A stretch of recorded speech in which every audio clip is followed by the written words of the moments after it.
Welcome to the BS Show. Are you ready to shoot the...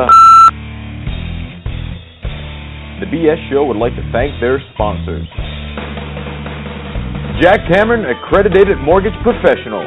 Jack can show you the way home. Draco Impact Sports, providing top quality combat sport equipment tested and used by all levels of athletes. Dominate your world. RepoSales.ca, specializing in vehicle and equipment recovery, liquidation, and sales. Hemmings House Pictures, the global movement media makers, helping tell your brand story to the world and accelerate the momentum of your movement. Farmbox Films, capturing stories the way you want to remember them. Greetings, fellow humans. Welcome to the BS Show, Atlantic Canada's #1 source for information on combat sports and mixed martial arts. I am your host, Boyd Sharpe, joined by my good friend, Mr. Rick Trash Canyon Doyle. Rick, it's been too long, brother. We got to stop turning this show over to the strangers. Yeah, but it's good to spread it around and give everybody a shot at pushing what's near and dear to them, man. So that's what it's all about. But it is really good to be back. I'm not going to argue because last week's show was really, really good. I especially liked the interview, with Carmen Martin. She was somebody way up there in northern New Brunswick. She was completely off of my radar, and after listening to her story and doing a little bit of digging around on social media, just a really, really fantastic story. And looking forward to learning more about her, and super interested in getting her down here to Halifax for a fight in the next year. So really cool that Amy and Courtney were able to introduce us to another martial artist with a really intriguing story who was off of our radar up until now. Well, this is what I love about what we're getting the opportunity to do here, Boyd. This isn't, we're not interviewing people you're going to turn on the TV and they've got a script to go by. They've got sponsors to look after. We're talking to real everyday people that are enjoying this sport, and that's what it's all about, man. And this is the guy or girl that lives next door to you. This is what they do, and you can relate to the sacrifices that we're all making. That's what I love. Yeah, absolutely. And I had a similar feeling when I listened to the Chantal Doucette interview, which was the final guest that they had on the show. She trains over at FitPlus. She's from down the valley. I think she's trained at Abaya for a while as well. And I listened to her story, and I was so pumped up listening to her passion and listening to the struggles that she's had even getting a fight, because she's a smaller girl. I think she's in the 115 pound weight class, so there's not a lot of potential opponents even out there for her, even if you extend out as far as Quebec and Ontario. And when I was so inspired by what she had to say, as soon as the interview was over, I texted her coach, Scott McLean, and I said, I am finding that girl an opponent, I promise you. Because anybody who's putting that much of themselves into the sport really, really deserves their shot. And whatever I have to do to make that happen, I'm going to try to make that happen in the next year. Boyd, I mean, the crazy thing is, before we start these shows, every time we do it, we always get on the phone 15 or 20 minutes ahead of time. And by the way, Skip, it's great to be back, man. It was great talking to you there before the show. Ditto. The conversations that we have, when we get on the phone, and we all love this sport. And Boyd, I'm involved in it right now, and you're involved in it, and we're talking about different things. These are the kind of decisions that everybody else involved in combat sports makes on a daily basis. These are the same kind of conversations, and that's what I love. Yep, absolutely. We're not doing anything different than what guys are doing, sitting around the mat after they finish training or over coffee on their rest day or whatever. We're just guys who love the sport, trying to grow it, trying to make it happen here in Atlantic Canada. I'd just like to point out to Amy and Courtney, this is how you run the show without talking over each other. You got to take a breath once in a while. It took Rick and I a while to get that figured out, but we got it nailed now, so girls can just pay attention here. Yeah, so basically how it works, when I'm done talking And when I finish what I've got to say, then Boyd knows, okay, now I can talk a little bit. That's the normal way we go about things, and it tends to work. Yeah, you have to get used to that momentary uncomfortable silence when you decide to stop talking and it takes a minute for the other person to pick up. I almost feel like we should be saying over and out. Well, sometimes we have the computer and you send me the little message there, you go ahead or stuff like that. But I really like to screw you up too. So I love doing it blind like this and shooting the shit. But you know what? I know we got to introduce our guest, but we were having a pretty interesting conversation before we went on air. And why don't we talk about that for a minute? Well, there was a bunch of, and I got a little worked up a couple of times. Because, you know, when you're involved in the sport, now you're involved on the booking end. This is where the dynamic is pretty interesting right now. Let's set that up because people may not be aware of that. So just recently, after the 5 or 6 years that I've been bouncing around in the mixed martial arts world, Peter Martell from Extreme Cage Combat asked me if I would consider matchmaking a show for him. And I said, sure, when? He said, June. And I said, forget it. Too close, not interested. He said, how about September? And I said, yeah, I think I could do that. It gives me enough time. I think I have enough connections in the community, so I will try my hand at matchmaking, obviously getting assistance from Peter when I get stuck and such. And, yeah, it's been pretty interesting so far. I'll have to say I have to give a very personal thank you to all of the mixed martial artists in Atlantic Canada and the coaches and trainers, because you guys have been fantastic to me over the past 3 weeks as I've tried to pull this card together. We'll hopefully be making some announcements both for the main events on the main portion of the card and the undercard very, very soon, and I'm going to be sending out contracts in the next couple of days. So, yeah, huge thank you to those guys who have been working with me. I really, really appreciate getting back to me quickly and being open to matches and guiding me through this because I haven't done it before. Anyway, there you go, Rick. Back to you. Well, yeah, well, I don't know if you want a medal or just to pin it on. I think you're doing a great thing, man. You're a good guy for the sport. And, you know, the funny thing is, just before we went on air, you know, I'm talking to you from a fighter's point of view because I got a couple of options coming up. And when you're a fighter, you stand back and you take a look at what's in your best interest and what fights you take. And that's the beauty of this I'm seeing now. There's different organizations here. You can talk to the different promoters, see what they might have to offer you, and then you sit back and you make a decision what's best for you. So, I mean, I had a pro boxing fight offered to me, and I know before we went on air you said don't mention that, but I don't care. I'm going to. Because I got a pro boxing match offered to me right now in 6 weeks, and then I have a pro MMA fight potential for September. So you stand back and you take a look at both those options and you weigh them out back and forth. You know, how much money am I going to make for each one? Which fight do I really want? That's the kind of thought trains that fighters have to go through. So we're going to come at it from different sides of the table now. Yeah, and I mean, I think I do a pretty good job of wearing multiple hats. So if I look at it as the guy who's trying to matchmake you to fight in September, I would say I want you focusing on my MMA fight. If I look at it as a former training partner of yours and a friend of yours, I would say, ooh, it looks like in September you're going to be fighting a guy who has really sharp stand-up.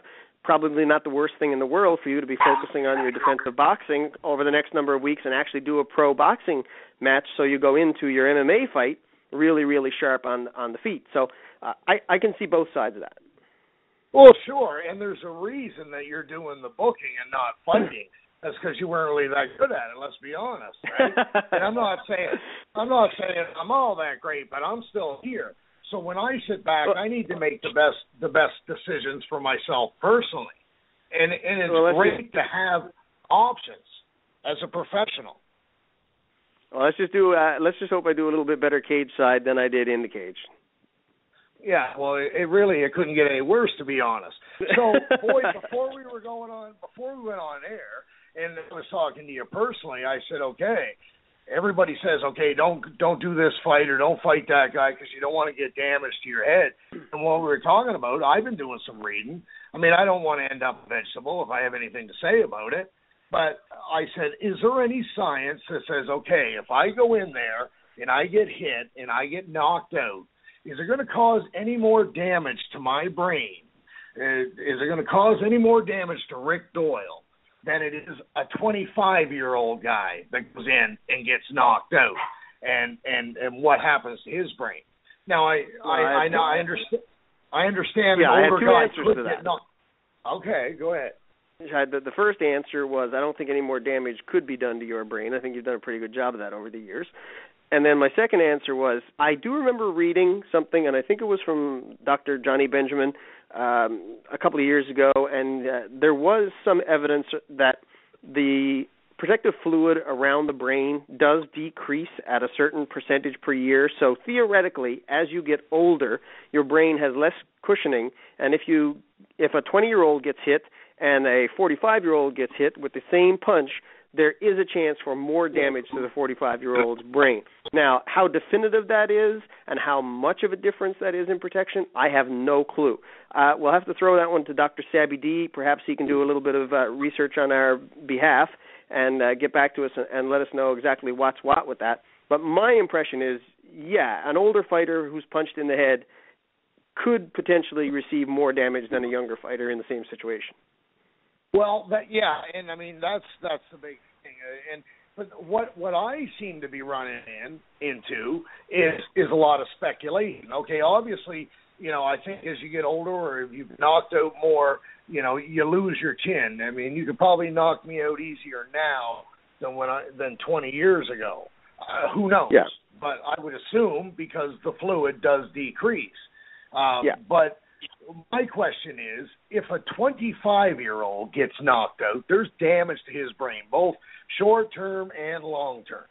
But we don't even talk about that, really. We just say, okay, he got knocked out. Yeah, I mean, when you're talking about the 45-year-old getting hit versus the 25-year-old getting hit, I mean, we're really splitting hairs. I mean, you're in a game where people are chucking bones at your head. It's not checkers. So, yeah, of course, brain damage is a possibility. That's kind of what the sport is about. I mean, boxing more so, but MMA as well. I mean, you go in there trying to knock your opponent out. Okay, that's a polite way of saying I want to damage my opponent's brain just enough that they can no longer function and they go unconscious. So, I mean, that's the name of the game. That's the goal. So, I mean, yes. we can't deny that, and there's no point in denying that.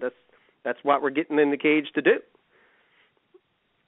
Yeah, and, so the big question comes down, and I don't know if it's a matter of that the science isn't out there or it's just one of those things that maybe now we're seeing older fighters that are continuing on. Like, when I was trying to get, and my opponent there went through it as well before our last fight because he was 46 years old, they're seeing older professional fighters now than we did just a generation before. Yeah, absolutely. Would you agree? There's probably not sufficient evidence accumulated yet to really say what's what. I suspect one of these days down the road they are going to realize that the older you get, the less you want to get punched in the head. I think that's the long and short of it right there. Anyway, we got our first guest in queue. So as riveting as this conversation is, I do want to jump over to him. We have talked to Mr. Ryan Connor before. But I wanted to get him back on the show this week because he just fought last week, lost a very controversial decision. Ryan, how are you doing this evening, sir? Good. How are you guys doing? We're great. Fantastic. Thanks for joining us, man. I know it must have been a very frustrating week for you. I've been trolling around the Internet since you and I connected on Facebook. And I see now the overwhelming belief that you really, really, really got jilted out of a win there in Ontario. Can you break down how the fight went and tell us a little bit about the reffing? Yeah, definitely. Well, as you know, I lost a pretty close decision. I mean, in my opinion, I thought I did enough to win. At worst, a draw. But no, I think the first round, I got the takedown on him and he kind of swept me, and he was on top for majority of the round, so I can see where he would get that. But the second round is, the whole fight he was constantly getting warmed by the ref. Like, he was little tactics here and there, not enough to get a point taken away, just more frustrating than anything, and caught me with a couple up kicks. He got me once in the second round, and the ref eventually took a point away. But after you were that, grounded. after You were grounded at the time. You weren't standing. Yes. You were on your knees or had a knee down. Yeah, I had one knee on the ground and the other leg up, kind of pushing my hips in towards him, and he got me pretty good there. And after that, the ref took a point away. But after that, when that happened, I don't know. Like, the rest of that round, I don't really remember too much. And the third round was kind of like I took him down and I was on top. I wasn't doing much in the way of ground and pound because I was more on autopilot at that point. I just feel like that illegal kick kind of changed the fight for the worse for me on my part. Didn't you also eat several illegal elbows or strikes to the back of the head to the point where you actually have a gash on the back of your head in the illegal zone? Yeah, I had about at least 10 illegal elbows he caught me with. I ended up getting 6 staples in the back of my head, which is enough evidence there to show where he was hitting me. And he was kind of. I can't believe you're laughing about this. Yeah, well, I know it's frustrating now. I've got to actually sit back and watch my coach Scott McLean and we watch the fight, and when you're in there going, and after the fight you kind of think the worst, but then you watch it and you're like, okay, it wasn't that bad, but it's more frustrating than anything. Just the fact, not all the dirty tactics that he did and got away with, just the fact that I thought in my head that I would have won, but I guess that's the way the game goes. It's all learning experience. Yeah, absolutely.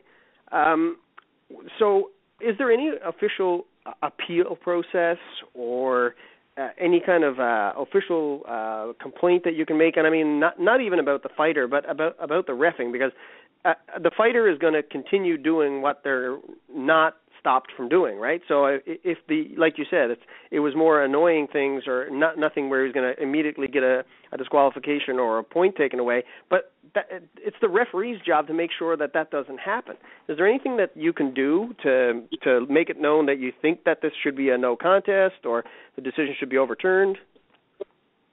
Well, we could have. I guess we technically could have put an appeal in if we wanted to, but I just didn't think there was enough grounds to do it, and I didn't want to seem like a sore loser at the time. And even before the match, like usually the referee who's reffing the bout, he'll come and talk to the fighters before the event or before the match to like set ground rules, like what he considers, what he likes to see in the cage and stuff. And we talked to him and we said, listen, the opponent, he has a history of doing dirty stuff, and he's like, oh, I know. He's like, I've reffed him. Trust me, I'll be watching it. And the whole match, it just seemed like he was constantly giving him warnings, like, keep your fingers out of his eyes, stop headbutting him, like when he was in my guard. It was just constant warnings the whole fight. It was rather frustrating. But the whole appeal thing, we didn't actually go through with it because we didn't feel, I don't know, it's kind of just frustrating more than anything. Well, it's too bad because you had a big run of wins in the middle part of your career, and then you had the loss to Lyndon Whitlock. You came back with a really good win against Morgan Reines at ECC, and then this was sort of going out. Well, I was going to say west, but west of Nova Scotia anyway. Sort of making another step out, another guy, a local guy, sort of going to the bigger world. To see you lose a fight this way, it sucks the wind out of your sails a little bit. So it's very frustrating to see. Yeah, it's kind of sinking in now that I have that loss in my record, and in my opinion, I don't feel like it is a loss. Like I thought I should have won. Worst case, I feel like it should have been a draw. But yeah, 5-3 record's not the best, but like I said, it's all. Yeah, and I'm not here to blow smoke up your ass. And I did some research. I haven't been able to watch the fight myself, but I did do enough research that I got the sort of the fan feeling. And you call it right. I mean, it wasn't like you won and you got robbed. It was probably a close fight with the point taken away. Maybe it should have been a draw. Yeah. but the referee should have done a better job, especially considering your opponent. And your opponent was Owen Carr. Especially considering he had a reputation for some sort of less than legal tactics. Rick, do you have any? I didn't realize how bad of a reputation he had. Like when we got down there, a bunch of people would ask me like, "Oh, who are you fighting?" And I would say Owen Carr, and nobody really had anything nice to say about him the whole week that we were down there. So it was kind of surprising. Well, it's too bad. I mean, I don't know the gentleman, and I don't know his history, but I'm only going on what people have said on the internet, and Lord knows you can't believe 90% of that. But that's true. Certainly unfortunate that the rumors that were out there came to the fore in your fight. So it just sucks. So Rick, I'll give you a chance to jump in before we sort of go in a different direction with Ryan. Yeah, you're goddamn right. You know I'm pacing the floor right now waiting to get in on this conversation. Ryan, thanks a lot for coming on the show, man. You're an absolutely true stud, man, and tough guy in this business. And you got a big fucking head too, man, and a rugged old jaw. And I'll tell you, man, when you go in that cage, you're all about business. So I take my hat off to you. But here's what I got to say, brother. You got to go and you got to put a complaint in to that commission. Now, what commission was that? What was that fight like? Who were they like? Calgary. Ontario. Oh, Calgary. Yeah, I mean, it was in Calgary. Yeah. You've got to lodge a complaint when it comes to shit like this, because this is, we all know the rules to these fights, and if somebody isn't following the rules, somebody needs to follow up on this. So either they need to look at the referee, and did he referee this thing properly, and was the fighter conducting himself according to the rules? Because if we don't put these things under investigation, they go on, and then things become a joke. Because everybody knows that Ryan Connor is a tough son of a bitch, and he's not whining and crying about this. What he's saying, what you're saying then is you're saying, no, I followed the rules in that fight, and things happen in there that you people need to look at. So, brother, you're doing us a favor if you put those complaints in. Don't ever think that you're being a pussy about it. Yeah, my thought on that. Yeah, let me jump in for 1 second, and then I'll turn it over to you, Ryan. But my thought on that is exactly what Rick is saying. We like to complain about judging, we like to complain about reffing in MMA. But if we let something like this slide and we don't do something about it, we got to shut the hell up, and we forfeit our right to complain if we accept it and just let it go. You're right. Yeah, I mean, I totally agree with everything you were saying, Rick. It makes a lot of sense, and I even had a few actual fighters that I've never really met before write me on Facebook and say, like, oh, I thought you won, like, you should appeal, blah, blah, blah. I don't know. I've never really gone through the process of it. It was all just a whirlwind, and just before you know it, it was just the fight was over, and I'm back home, and it's craziness. Yeah. I mean, it's not about getting the win, and it's not about overturning the decision. It's about making sure that something that we know is an issue in the sport, and that's poor refereeing or inconsistent refereeing, that we get that addressed. It's the larger picture. It's the bigger conversation that I'm interested in, not your fight specifically. Oh, exactly. I totally agree with you. And the fact, like, who's to say down the road he does this and he seriously hurts somebody, and that gives the sport a black eye, and it makes a lot of us look bad, because we're not the type of people that would do that. It's just, I don't know what it is with him. It's something in his head, I guess. He gets in there and he gets nervous. Let's broaden it a little bit from your fight. We look at another East Coaster. Ryan Jimmo fought in the UFC this past week, and he took a nut shot so bad that, I mean, he had his head in the puke bucket for 5 full minutes. He came out, he barely looked alive when he came back from that nut shot. Yeah, it was a rough one. That's an understatement. I mean, he must have had some serious damage done. But, I mean, he made it to the end of the fight. Didn't get the win, obviously. But, I mean, that's another case, right? And not to say that nut shot was intentional, but it certainly was. There should be an allowance there that he's a fighter. He's a tough guy. He wanted to continue, but I mean, when a fighter is hurt that bad, there should have been some way that somebody else could have stepped in and said, you know what, this competition has to stop right now. Yeah, and you're never the same after that. Like with a nut shot or anything, like with the illegal kick that I got to hit, I wasn't the same after that. Like my thought process wasn't there. It was almost like I was just stalling. And like now that the UFC is a mainstream sport, well, UFC, MMA, but in any other mainstream sport like hockey, if you trip somebody, you don't do it intentionally. You still get a penalty. I think it should be, we all know the rules. If you low blow somebody, right away it's a point, whether you mean to or not. In any other sport, football, basketball, guys don't intentionally foul or get flags. It's just a part of the game. We all know the rules. Yep, I mean it would suck, but it would really, really clean up people's technique when it came to things like hitting to the back of the head and groin shots. Yeah, and that's what I was trying to get at, guys. Ryan, you're helping everybody when you do that kind of stuff, and nobody thinks poorly of you for that. Listen, brother, I got a question for you. Before Boyd so rudely interrupted there, but I mean I've stood across from you before. I've seen your eyes. You're a tough man, and you're a focused man in that cage. I got to know what motivates you, what pushes you every day to train as hard as you do. Just the competition, I'd have to say. I mean, if it wasn't this, I'd be doing something else. I don't know what else I'd be doing, but I've always played sports, and I've always just had that competitive edge, I guess. And this is the ultimate. You can't get any more competitive in this sport. It's as much as it's a one-man sport, you do have a big team and support system with you, but at the end of the day, you are in there alone, and it's a feeling. And when you actually win, there's no way to describe it. It's like a high, I guess. You don't get that feeling anywhere else. It's addicting. Well, congratulations. I think you're doing great, man, and it's awesome to watch you go, and it's awesome to watch you fight and keep at it. And you did us proud by going out west. You know, Coach Martell always tells me when somebody's brought into a show, they're brought in to lose.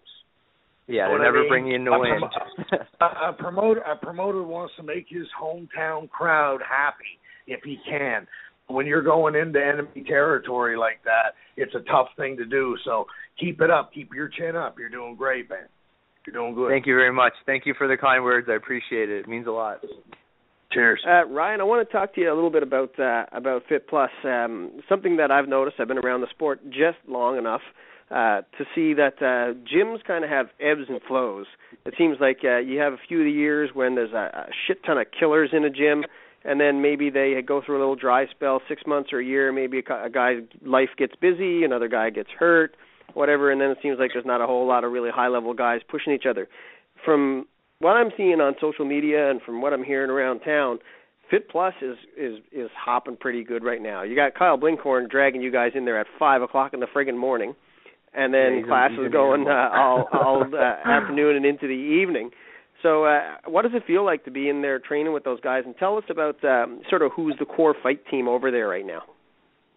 Oh, it's awesome. We have an awesome atmosphere at the gym. Just even the people that aren't pro fighters, just that come in to do it as a hobby, it's a great atmosphere. And we train smart there. We're not in there bashing our brains out and trying to kill each other. So it makes for less injuries, and everybody's in good mood. It's great. We have a lot of young guys that we've all just been going at it for years now, with like me, Chris Kalades, Tristan Johnson, Devin Viner, who was supposed to fight at Elite One and got a raw deal. Blinkhorn. Tell Devin to give me a call. Tell Devin to give me a call. Oh yeah, I feel really bad for him. That's a terrible thing to happen.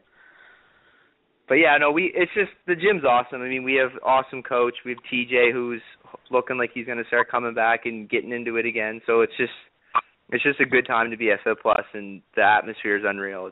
I couldn't ask for a better place to train. Cool. Super glad to hear.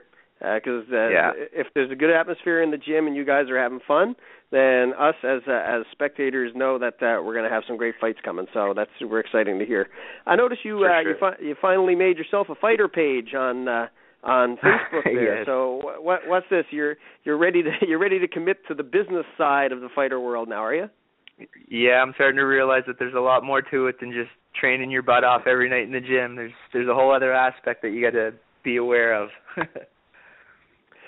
You are 100% correct, and we've talked about that a number of times on the show. And the guys who get it right are guys who get some sponsors and guys who make their lives a little bit easier and make it a little better for themselves getting into the gym and being able to focus on their training. So anything we can do to help promote you, we will definitely do. Tell people how they can find you on any social media. And if you've got any shout-outs, any thank yous for your fight that just happened, feel free to give those folks the credit that they deserve as well. Yeah, definitely. I mean, I'm on Facebook, Ryan Connor. Like you said, I just made a Facebook athlete page. So if anybody wants to check out and see how my training's going and what I have on the go, what meals I like to eat, check me out on there. I mean, I'm on Twitter and Instagram at Ryan_Connor_. And yeah, I mean, I'm going to be competing in the submission series here June 20th against a tough guy from New Brunswick, Mike Thibodeau. So it'll be fun, something else to train for and get my name out there. So I like to just you doing gi or no gi? I'm doing no gi. At first I had an opponent and I was doing gi, and it got changed a couple times. So as of now, I'm doing no gi against Mike Thibodeau. Cool. Yeah, so it'll be fun, good experience. The more experience, the better. Absolutely. Well, thanks a lot for joining us, man. And just a final little plug for ourselves here. If Mr. Grant does decide that he's going to get back into the sport of MMA, I can't think of anywhere better for him to make that announcement than the BS show. Yeah, definitely. Put a bug in his ear. Yeah, you do that. Thanks a lot, Ryan. Yeah, thank you for letting me come on and voice my opinion on the fight. I appreciate everything you guys are doing for us local guys. And, yeah, thank you very much. Have a good night, guys. Absolutely, our pleasure. Take care. Cheers, mate. Cool. Skippy, are you there? Are you available for a sec? Yeah, I'm here. What's up? Was that not an atrocious story? I'm going to be honest. I'm blown away that, somebody like his coach or somebody – because, first of all, I got to know this referee's background. First of all, if he knew the situation previous that with this kid, not only knew it, but reffed and said he knows of it and has had to have issues with him, and then substantially warns him, for every possible violation under the sun and does nothing about it, that either tells me he's incompetent and he should not be reffing because somebody's going to get hurt, or B, that he just doesn't care anymore and he should still be removed. I'm dumbfounded. This is – look, the staples in the back of the head right there, I could guarantee you 75% of commissions in the United States would overturn the fight to a no contest right then and there. Yeah, I agree with you 100%. Well, it'll be interesting to see how the whole thing pans out. Now, I'm not sure what it's like in Calgary or their commission, but my understanding in Nova Scotia is as soon as the fights are done, the commission reviews the fights, and they're looking for everything. They're looking for the referees' calls. Now, I don't know if Calgary follows a similar procedure, but I think what they will do is review a referee's activity, and they would deal with it internally. That's my understanding. But if a fight is to be overturned, a complaint has to be put in by the fighter themselves. That's my understanding. Yeah, but we might have to get Ken Wood back on and talk about that one. Yeah, but you got to understand. I want to know, why his coach didn't push the issue, or why maybe somebody else didn't. I'd like to know more. You guys were in the middle of a really, great interview, so I didn't want to bother, but I wanted to know a little bit more background, mate. If the coach said, look, it's just not worth it because this commission's hard to work with, or this referee's had these issues before and we're not going to win. I'd like to have known more, but something has to be done about this kid. The referee as well, okay, but something has to be done about this kid. If he wants to continue down this line in this sport, promoters have to step up and say, look, we're not going to take it, and we'll blackball you. And eventually he's not going to have anywhere to fight unless he wants to fight according to the rule set and fairly. Yeah, absolutely. His coach has to step up to the plate here, and I know the reason. I know the reason they haven't is because they don't want anybody thinking that they were just, crying over spilled milk or sour grapes or something like that. But it's not the case. Nobody thinks for 1 second that Ryan Connors is a pussy if he goes and lodges a complaint over this. But I respect where they're coming from, and that's why they haven't done it to this point. You know what I'm saying? Okay. Yep, we can talk about this one all night. Let's spin it around, move in a different direction, bring on another guest. We had a little bit of MMA in New Brunswick last week. Elite One back in action for the first time outside of the city of Moncton. They're in St. John, and we're going to bring on Amy Pidt and Dana Dickeson next week to break down that fight. They were both cage side, and I think Dana maybe had some access to the back room as well. And they're going to let us know what happened in that card, so we won't spoil any of that for anyone right now. But we have more MMA coming to the city of St. John in 3 weeks' time, I believe, and that is Atlantic Warriors. And we're joined by the promoter, Ed Hoyte. How you doing, Ed? Not too bad. Yourself? I am terrific. It's been a long time. Your name popped up on my social media feed as a potential promoter of MMA probably a year and a half or more ago, even before MMA was stopped in New Brunswick.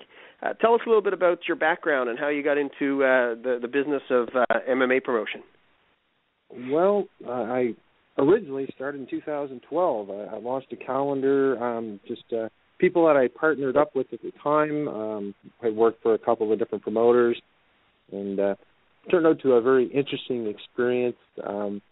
In 2013, I decided went independent, and a friend of mine just said, "Hey, I'll give you a hand with it," and away we went. 2013 of June, we had our very first card in Moncton. Actually, it was the only legalized place. We call it Invasion. We had some pretty good talent. Talking about Amy right there, actually, she was still a reigning women's champion, actually. Yeah, that's right. You also had J.P. Shortall and Kyle Blinkhorn, two guys that we see in action around here in the past little while, also on that card.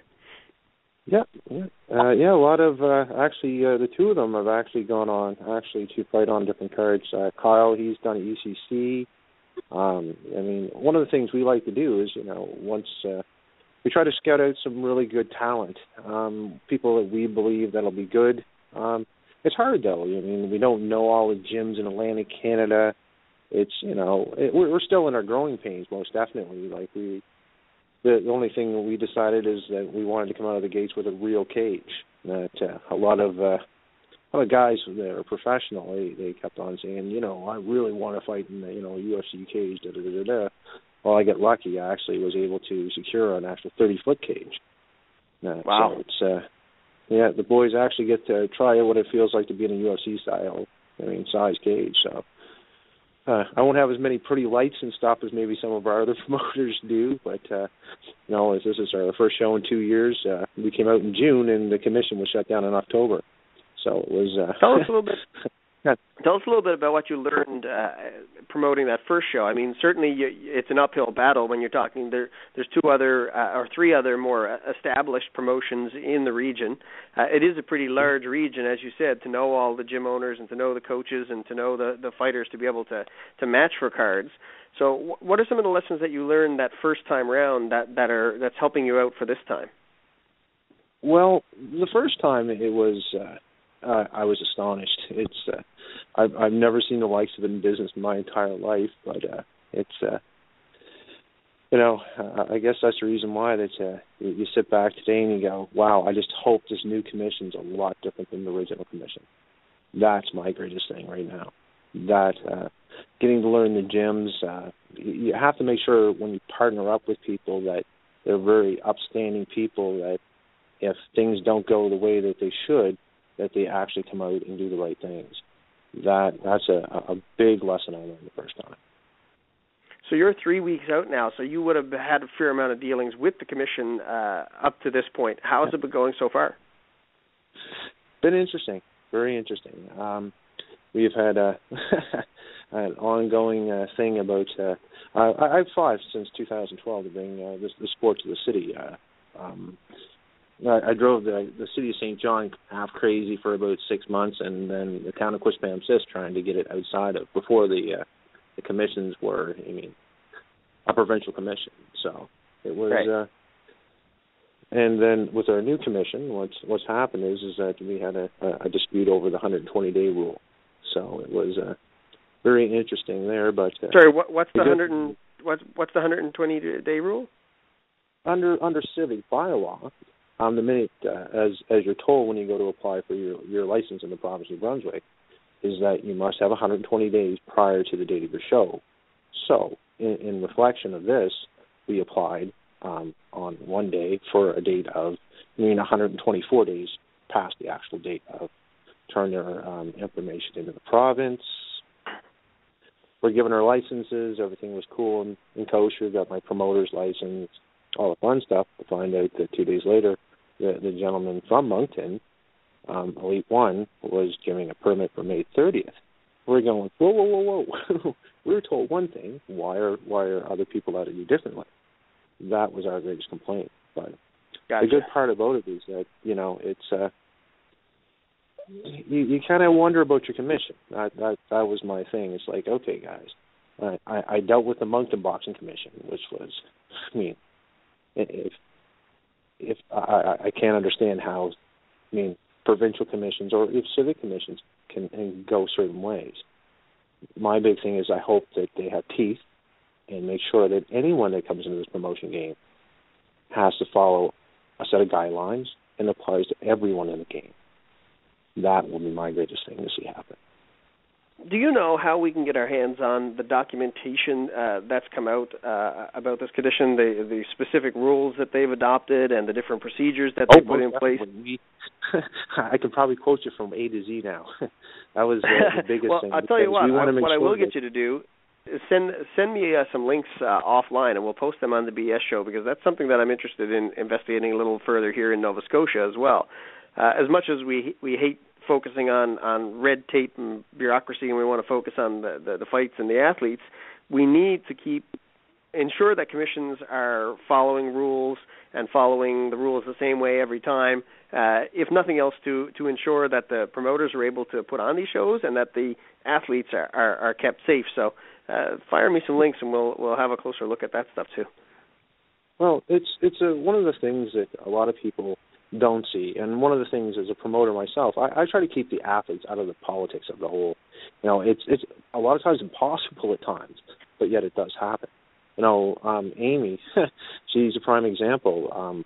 Took me 2 different opponents to be able to get her in here, but in the meantime, I had someone else driving her nuts. That's one of those things. Is that once there's a signed contract with an athlete, that means until that show's over, don't bug that athlete. I think that's the way it should be played out. But yet, the thing is that you're messing as a promoter, with that other person's focus. Until that time. If you look at the most recent event in St. John, the Elite One card, I'm not exactly sure how many fights Mike had planned on tabling. I'm guessing it was somewhere around 10 or so. But I think in the 2 or 3 days leading up to that event, I believe they lost up to 4 matches, if I'm not mistaken, based on commission rulings. Yeah. Oh, that's it. The thing is that they're there as a commission to make sure that the athletes are protected. One of the things I said since day one that I wanted to legitimize the sport was a couple incidents that I had witnessed prior that I went, whoa, what's going on here? I've been very lucky for our athletes that are in St. John. I don't care which promotion company you fight with. One of the things I've established here in the city for the guys that are going to be doing MMA, that one of the biggest expenses is getting your medicals done. So absolutely. I was very, very lucky to the gentleman that's the doctor for the Sea Dogs. He couldn't ask for a nicer thought. Went and helped us out so that way our athletes can get a reasonable price for the medicals. But yet he's used to working with professional athletes on a daily basis. Right. So make sure that the athletes are healthy prior to doing the medicals, and it's done by a professional doctor, a sports doctor. So that way, that's a great idea. Yeah. Well, my whole thing is to make sure that the guys that come and, you know, they're taking a chance. It's my first show in 2 years. We self-funded this thing. Very good sponsors. My hats are off to them because they have really supported us. The athletes, if you ever catch on my Facebook page, I have a lot of fun with them. One of the things I try to keep going with us because the stresses of promoting this, anyone who tries to get into this, are you have to be half crazy. I have fun with the people that work with us, like the girls. I mean, they're out there promoting their company with our charities and our sponsors and stuff like that. So I've got one of them. They're trying to wing me with one of the gloves, and our photographer took a picture of it and stuff. So we all get to clown around. One of the young gentlemen there, Craig Kennedy, he's got matched up against a young fellow from Bathurst. Him and Jesse Atkinson that are on our card. The other young fellow from St. Stephen are on our card. Well, they were up here training on the weekend, so they dropped by because they didn't have real good. One of the things I find about this sport is that it's a very poor sport. I mean, you have to pay your gym dues and the other ton of stuff these poor guys have to come up, especially as amateurs. So, I mean, where I'm a promoter, I get a half-decent deal on gloves and stuff like that. So I'm like, okay, kids, here you go. Here's some gloves for you and stuff like that, and new wraps and stuff. You know, just to kind of help them out prior to stuff, so that way they can, you know, because you know it's hard enough today to afford, you know, $50 for this, another $100 for this, and you know, by the time you're nickel and dime together, these kids just trying to get onto a card. I mean, the times are hard. So. Yeah, it's costing them a couple of $1,000s to fight. Oh, easily. Yeah. But well, no, I've been. Tell us a little bit about your return. Tell us a little bit about the card that we got coming up in 3 weeks. Let people know where they can find it, who they're going to be able to see compete, what they can expect. Well, so far we're at 8 matches ourselves. Right there, we were hoping for a lot more. It's been hard this time. I won't lie about it. It's been a lot harder than the first time to get good athletes that want to compete. But we've been very selective too. We've had, I mean, outside of Ontario, Quebec, and places like that. In North Carolina, I have a gentleman that I met 2 years ago, almost 3 years ago, has a circuit in North Carolina. But a lot of their athletes have made it into Bellator. So he said, hey, man, right there, if you can, you know, afford to build, you know, ones that you think are good, send me down the fight tapes, and I'll see what I can do to get them on one of our cards and get them promoted to Bellator. So little things like that I've been working on. But our top 2 cards, what we did is we made it a 205 challenge. We have Shane Daly, the Mexican Bulldog. That we've had him on a few little shows with us, out promoting like in the community and stuff. And he's up against a gentleman by the name of Zach Quinlan. Met the young fella. The kid's got a handshake. He damn near broke my hand, I think, when he tried to shake my hand the first time I met him. And then we have returning. He's had a little layoff, and I was very, very excited to meet this guy. His name is Jeff Lundberg. He's had a couple previous fights. A gentleman by the name of Ryan Jimmo, I think he fought Friday in the UFC. Another guy was Dan Fowler, they said, was the other fellow he fought against. And he's fighting a gentleman that's trained by a Bellator fighter up in Hamilton, Ontario, by the name of Donald Wanch. He's just a big, big lad, and he's being trained by another gentleman named Sean Levesque. I was talking to last night, actually. He said, your next card, whoever those guys, they can meet me one of these times here on one of your cards very shortly. So, and then we have Kenny Doucette. He's matched up against a young fellow out of Newfoundland. Kenny, he's been around the game. He's fought with Cage Rage and a couple other promoters out there. So he's local here out of St. John. And he's matched up against a young fellow out of Newfoundland. That's going to Dean Langdon. So that should be an interesting one. But then we have Jody Phillips out of Wolf Prince Edward Island. Wolf. No, not Wolf Run. She's out of Island Impact with Richard Arsenault. Island Impact with Richard Arsenault, yeah. I actually got to meet them when they were doing some training there with Royce Gracie there for the first time. I've talked with Richard online and stuff like that, but really never had the pleasure, kind of hanging out there talking for a couple seconds. And same with Jody, so it was kind of nice to actually get to meet the people. Locally, I get to go around, talk to them. And, we do a lot of charity work too, so I always call on the athletes, well, come on, guys, come on out here with us, meet the people and stuff, because one of the things that I find, and I think when you were talking to the other young gentleman there just before I came on there, it was, I just created a fan page. One of the things I've been trying to teach this younger generation by hearing, Ryan Jimmo's mother, Linda, she's kind of like the lady that tells me, when I get a little upset about things, that you need to calm down. Don't get worked up. Just keep on pushing forward. So one of the things she said about Ryan when he first started, they never really told you how to get to the places you need to get to, if you really want to make it bigger and the bigger shows and places like that. One of the things I've been trying to do myself, and I've got a lot of people that it humbles you sometimes just to see the amount of people that come out and say, hey, you know what, I can give you a hand doing this. I'm like, right on. It's when you first start out in this stuff, you try to get the athletes to where they want to get to, and make sure that for other athletes that want to compete on our circuit to make it appetizing to them that they want to make sure that they get onto a show so we can get them into better places, because we'll never be the UFC, but we like to be a great jumping ground for people that want to get a start into other places. Absolutely. And at professional level, have high level professionals like I don't know anyone is crazy enough to step in with Ryan anyhow. Even training with him, I've had the pleasure a couple of times over the years there. He originally started here in St. John, out of Oakland. That's right. So. And back to the Jody. Jody is actually fighting a local girl, right? Yes, Jessie Nixon. Trains with Britt Dickerson at Okuden. Yes. Yes, she's a nice young lady right there.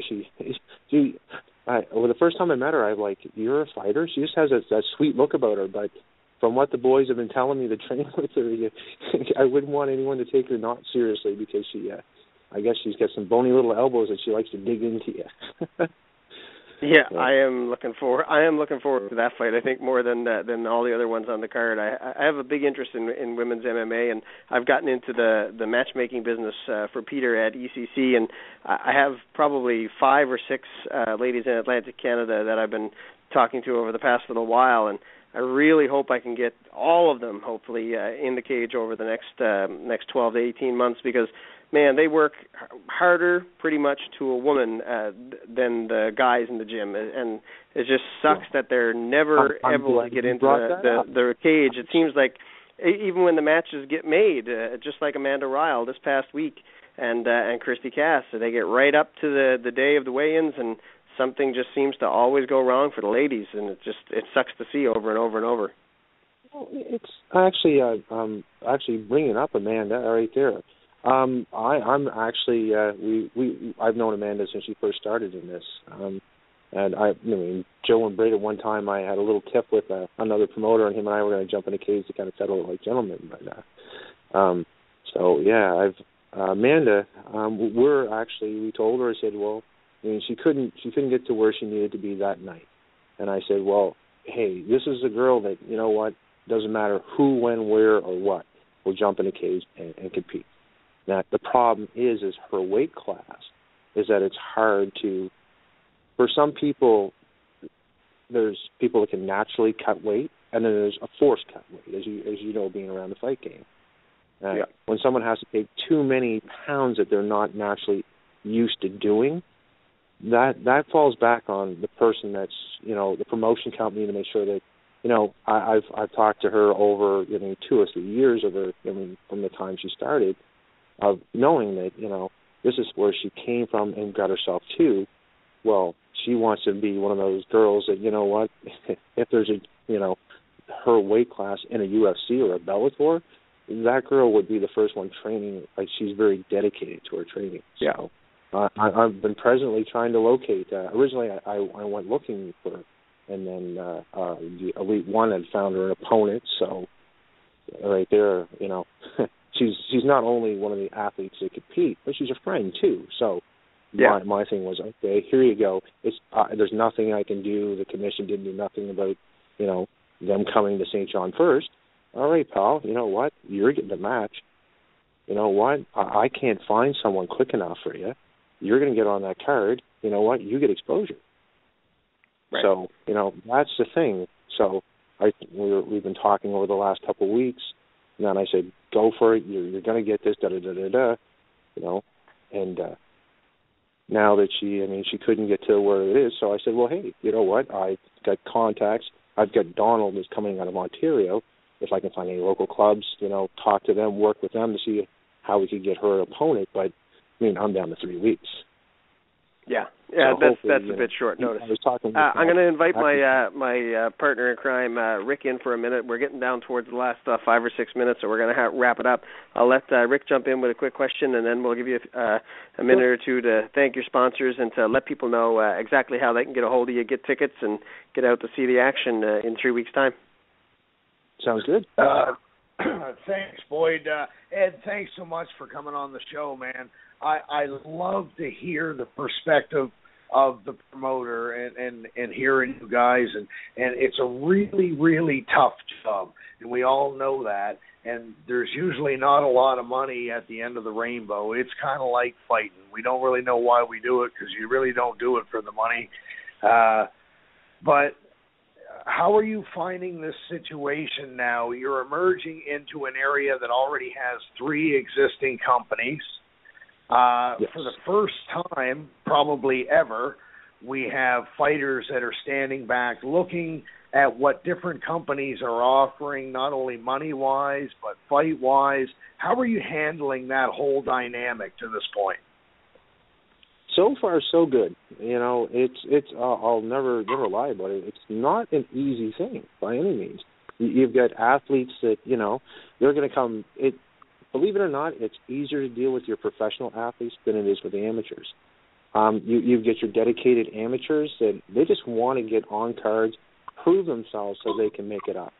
There's ones that show loyalty because they've known the other promoters and stuff like that. So you don't want to really say, hey, look, on an amateur level, yeah, you should compete anywhere that you can possibly get your name known, because at the end of the day, you want to be that professional athlete that's getting paid for doing this instead of walking in, you know, unless you did thoroughly enjoy beating up other people or, you know, or have that ability, I just want to win and prove myself in my sport. I mean, there's those mentalities. So it's been interesting. Now, I know myself about a month and a half ago or whatever, I sent out a bunch of emails. One went to you. You and I had a little chat. And at that time, I was throwing the line out into the water. Okay, what's going on out here? What might be a good fight for me and what organization? You're suddenly, for the first time, having to deal with fighters that have a lot of options. Is that an obstacle, or is that something that you really enjoy, that part of it? Well, I enjoy the obstacle. I just, you know, it's one of those things. At the end of the day, you can, you know, on June 21st, when I look back and I go, wow, you know, it happened the first time. It was, you know, you come away from something that was probably one of the most stressful events of your life dealing with, because you have to make sure there's more than say, hey, call up a bunch of athletes and say, hey, guys, want to compete? Okay, well, here's what we're doing. Poof. There's a lot more to it. So the stress of it all, you know, it is very, you know, time-consuming. But, yeah, at the end of the day, that out-searching, networking with the different clubs and stuff to get that, you know, those good fits, that you make sure that you have good matches so that they progress properly. So are you finding with more organizations out here than the last time you ran, is it more difficult to get fighters that you can afford? Are those challenges there? Or are you having to bring people in from out of town more? It's more on during the same day as ours, there's a submission series. And as I pull Cat, sorry, dude, I had no idea, because we just came back into this. So, I mean, one of the things I was talking with Peter Martell today, and I asked him, well, when's your card, Pete? Because I don't want to mess with their stuff over there, so that way they attract good. Because at the end of the day, if it goes through promoters' heads, one simple thing: if we all make sure that these athletes are getting traded properly and with respect, and they have opportunity at all times, all of us succeed. It's a win-win then. If we have ones that are always cutting heads and stuff like that, and it goes back to those situations that I personally witnessed a lot of in the very first tell. You know, in my background, in my background as a pro wrestler, I'm used to, picking what companies I was going to work for at such and such a time. This isn't a new thing to me, but one thing that's been in my experience, when promotions learn to work together, which is always difficult, but when they learn to work together, everybody benefits when that does happen. My other question, Ed, my other question to you is, oh shit, I lost it right now. Go ahead, boy. I know what was it you said? What were you asking me about brain damage before? No, sorry, I just realized what it was. You said we had to... Yeah. Sorry, go ahead. Ed, we're just run over time, but we will hang on for another couple of minutes to give you an opportunity to give a shout-out to your sponsors, because those guys are so important for helping us actually promote in the region, and finally give the logistics on how people can get a hold of you, how they can get tickets, and where you want them to be and when for the show. Certainly. Well, we have to give our first hats off to Howard Johnson's here in the city. They're offering anyone that comes into the show a rate of $75 a night. So that way, that they want to stay over for the weigh-ins and the actual show, they don't have to pay an arm and a leg to, be able to see the show the next day. St. John Hyundai, they were awesome. Right there, one of the young girls who work for Hoyko Honeys actually works there, Ashley Giddings. We also have Moosehead Breweries, which it astounded me that they wanted to get behind us at first, but I'm very, very pleased to say that, they're right here in St. John. That was kind of nice for them to come in. We have King Vapor, Chris Taylor. He's the guy who helps you out with your not smoking stuff. Cocoa Beach. They were one of the very first people that came out and said, "Hey, we'll see what we can do to help you out." I've got I can go on about the other small people that put in the extra few hours buying T-shirts for athletes and making sure that they get helped out. Some of our sponsors have actually even sponsored other athletes. So, kind of like to say very, very nice things that, it just astounds you every day to see that they support you so much. If people want to get tickets, they can get them at Howard Johnson's here locally, King Vapor stores in the city, Cocoa Beach, the LBR box office, through any of the athletes that are on the card. The Hoyko Honeys. Every one of them have tickets, to make sure that anyone wants to get a ticket and have a smile, they actually get the tickets from them. We are working to have it online here in the next 2 days. It's there's about 5 people in the core of the actual bunch of us that are doing this that are going straight out at all times. So little things like, oh wait, we have to get this online. That was but June 20th at the LBR. We hope to have anyone and everyone who enjoys mixed martial arts there. And we sent Amy an invite today for the bullshit show, or BS show. I'm awesome. hoping I get that one right. That is the more than welcome to be there. I'd love to have you guys over to be able to witness what we can do. As I tell everyone, it won't be as fancy as some of the other promotion companies, but yet you're going to see some really good matches. That's baby steps, sir. Baby steps.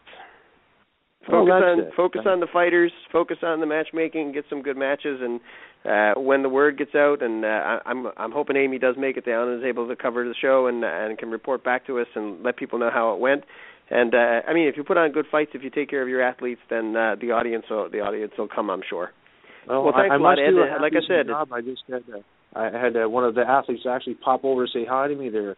What was that guy's name? Oh, yeah, Kenny Doucette. He was flying by, coming up from down at his parents' place, it sounds like, and he popped in to say hey on the way by. So we try to be good to anyone we can on these cards. So hopefully we get lots more that want to have some fun with us and put on a really good show. Awesome. Best of luck, Ed. Looking forward to following the results online, and hopefully Amy gets down there and gets to report all the good news back to us. You take care. Thank you. Rick, Skippy, how we doing?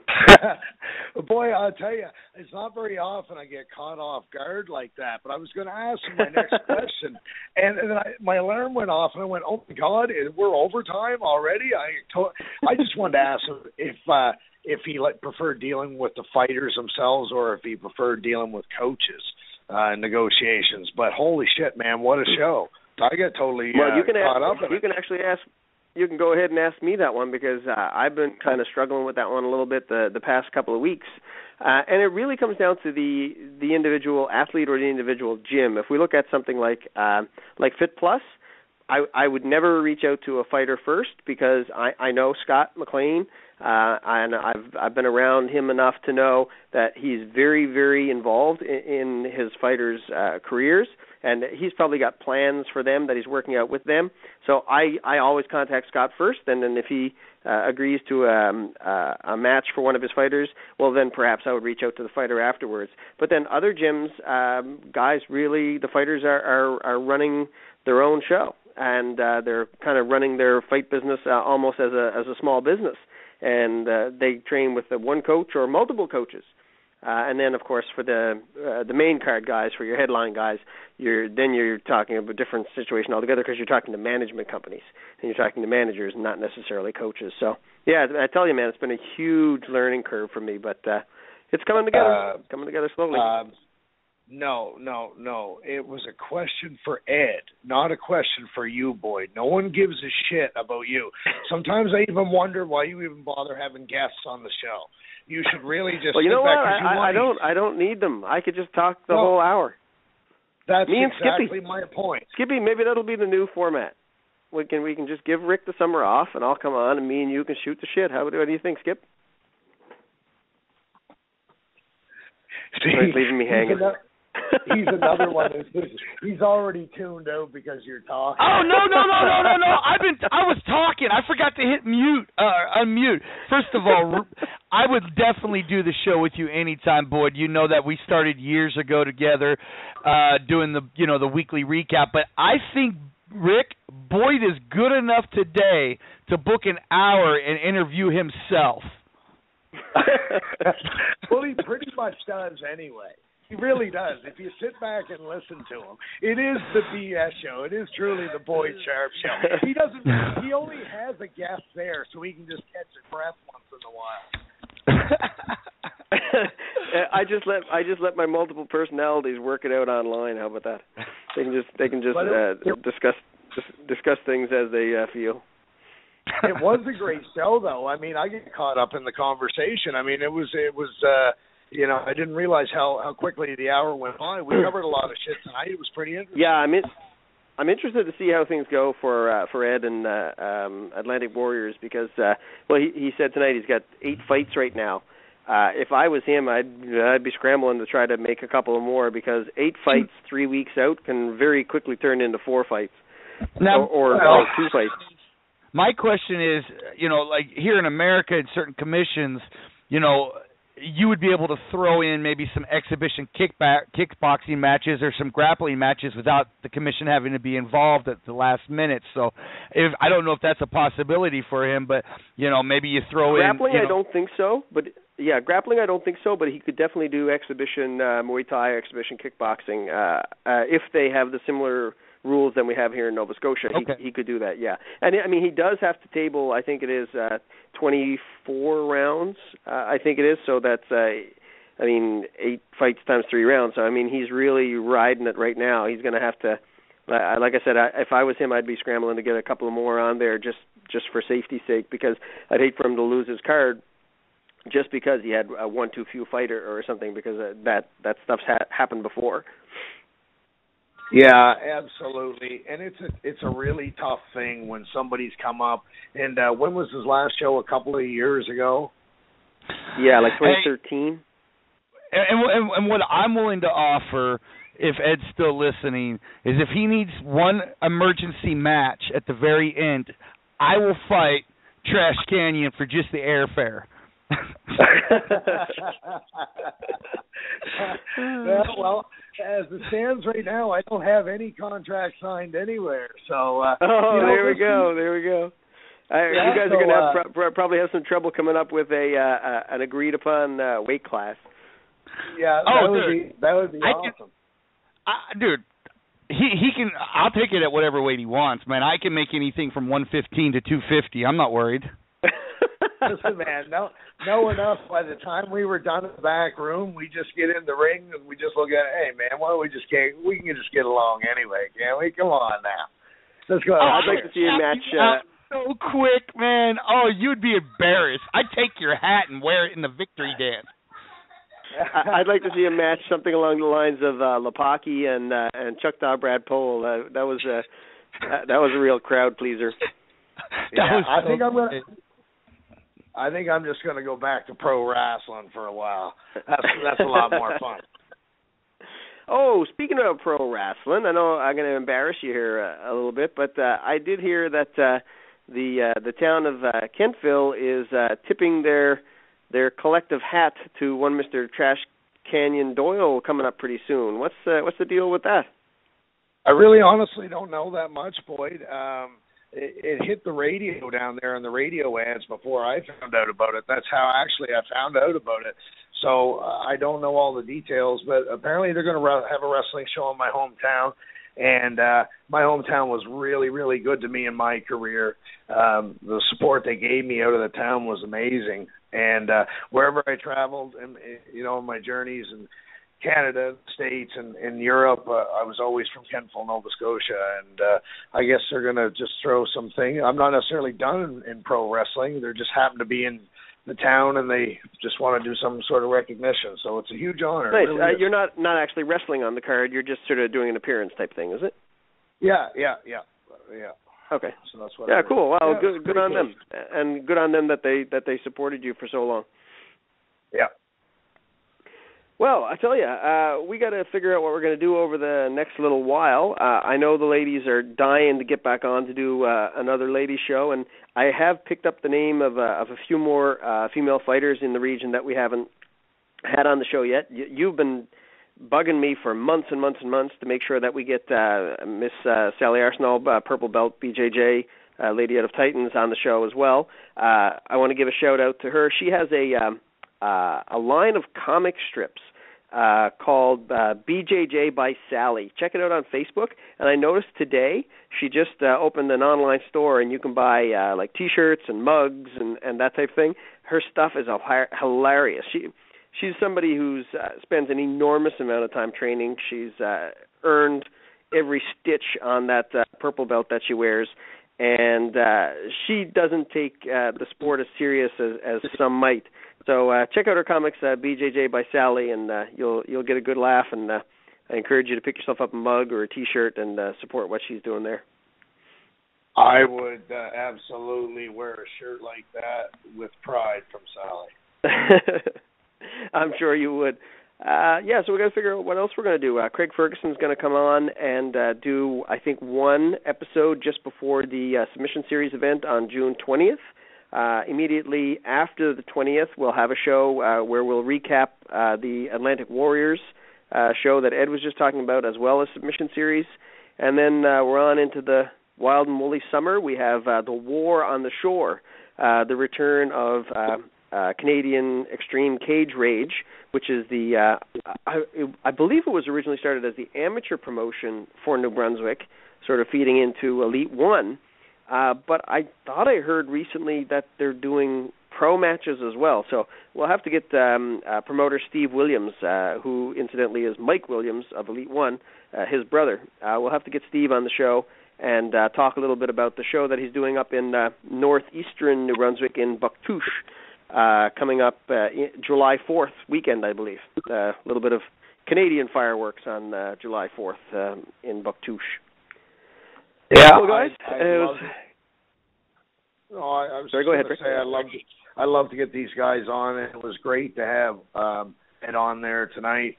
I love to see these guys. I mean, it's a lot of financial responsibility to do these shows and to make sure the fighters are taken care of. This is no joke. There's a lot of time, a lot of effort, and I really hope he does well. I know he's working hard at it.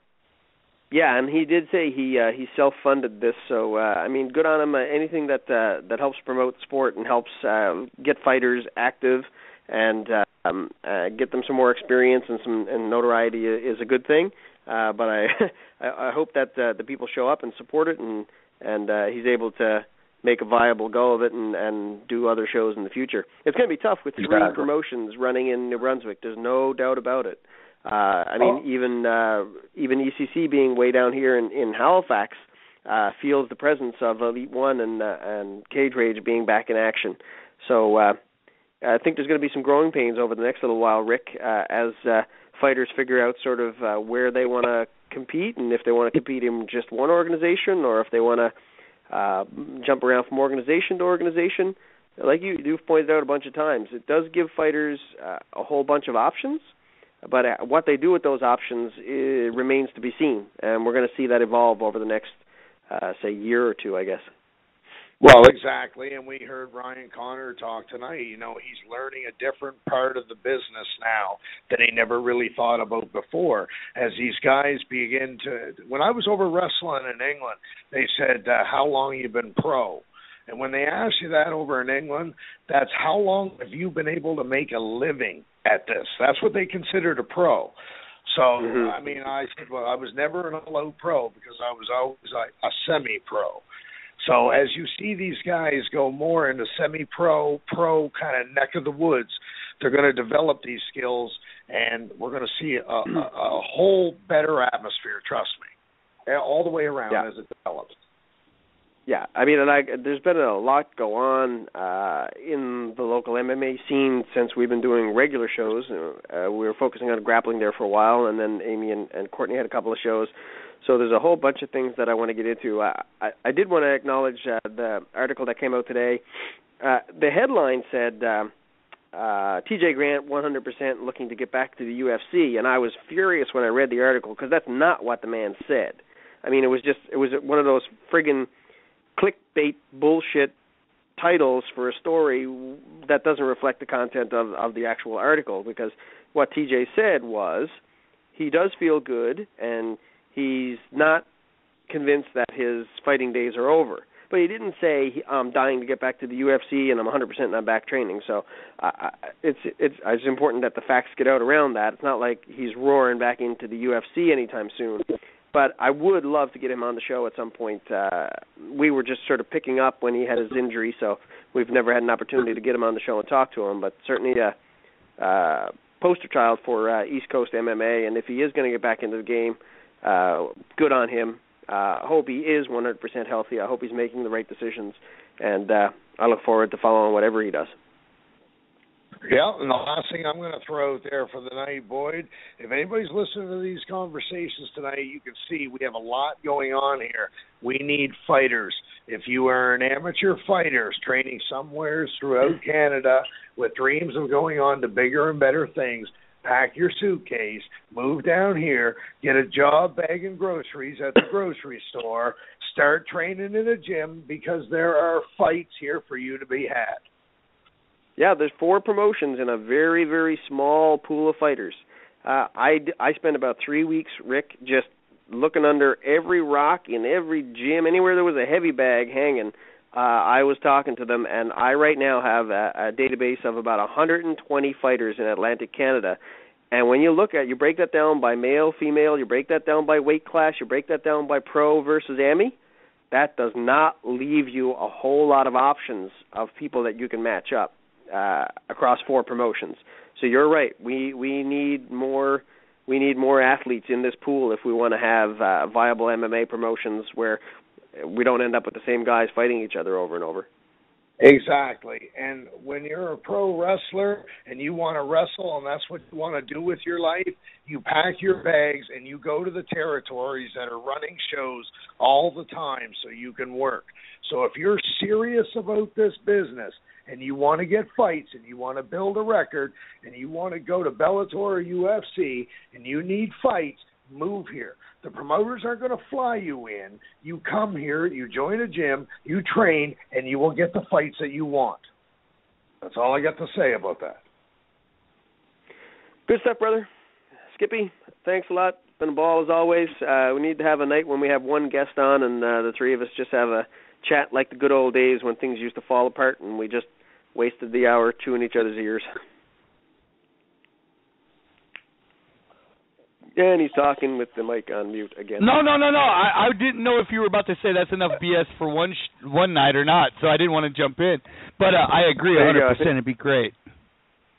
Good stuff, guys. Take care. And, Skippy, you said it, man. That's enough BS for one night. I'm going to change it now. Get your goddamn medicals in. Welcome to the BS. There you go. Are you ready to shoot the... The BS Show would like to thank their sponsors. Jack Cameron, accredited mortgage professional. Jack can show you the way home. Graco Impact Sports, providing top-quality combat sport equipment tested and used by all levels of athletes. Dominate your world. RepoSales.ca, specializing in vehicle and equipment recovery, liquidation, and sales. Hemmings House Pictures, the global movement media makers, helping tell your brand story to the world and accelerate the momentum of your movement. Farmbox Films, capturing stories the way you want to remember them.